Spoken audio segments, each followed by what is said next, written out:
Our next story is going to be about Biden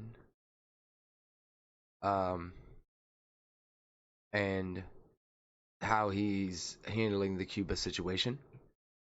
First, we're going to take a look at Sean Hannity. Sean Hannity's clueless question about Biden gets turned right back at Donald Trump. Because, of course, it would. They'd always bring up Trump. So, Fox News host Sean Hannity tried to out a new line of attack against President Joe Biden, but his critics on Twitter were quick to turn it back on Donald Trump. Hannity, a staunch supporter of the former president, threw out a rhetorical question during his interview on Wednesday night with Marco Rubio, Ron DeSantis, great friends. That's a perfect three-way right there. A town hall event on the crisis in Cuba in Miami. What is the Biden doctrine? Hannity asked, to kiss the ass of every single solitary dictator in the world. Of course, he forgets. This was him forgetting that Donald Trump kissed the ass of Russia, Korea, China, and Saudis, and so let's not get it twisted that America definitely supports dictators as long as they're dictators, as long as they're in their pocket. But that's not really what I really wanted to focus on. Is what is Biden's doctrine on Cuba? Biden's doctrine on Cuba is to do the same exact thing that hasn't worked. It just hasn't. So we'll look at here from MSN by Politico. Biden sanctions Cuban regime after crackdown on protesters. President Joe Biden on Thursday announced plans to slap targeted individual sanctions on Cuba regime officials and entities. So, bucking the progressive voices in his own party who called for an end to the embargo. So, you're just gonna double down. He's just gonna double down on the bad decisions and keep them coming.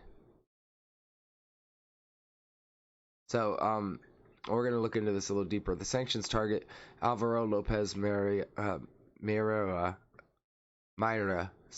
Alvaro Lopez Mayra, the head of the armed forces in Cuba, and the Cuban Ministry of the Interior's Special National Brigade, known as the Black Berets, from their involvement in the crackdown after historic protests in more than 40 cities across the island.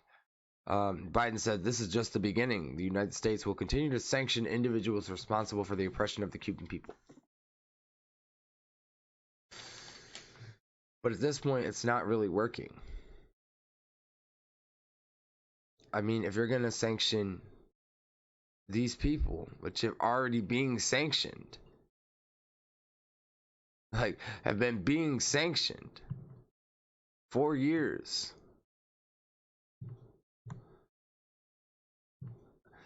People want to act like this is a big deal. And, oh, you want to hold individuals accountable.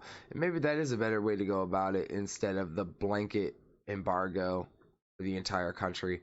And if that's the case, this is the way you want to go about it, and get rid of the other embargo that actually affects the Cuban people. The regular citizens that you claim to want to protect and fight for so much, they're the ones that are really affected by these embargoes. But if it's individuals, then it might possibly be a better idea. But these officials are already being sanctioned. So, what is it doing? What is it changing? I don't believe it changes anything. I believe it's just another placation by Biden. It's just another wrong decision. And it's just another non-action that he takes so he can say that he tried to do something, that he accomplished a small feat, but it didn't actually accomplish anything. And 6 months into the Biden presidency, this is really how I feel like it's going, and I just feel like it's going to be 4 years of this. And I, for one, am not really looking forward to it.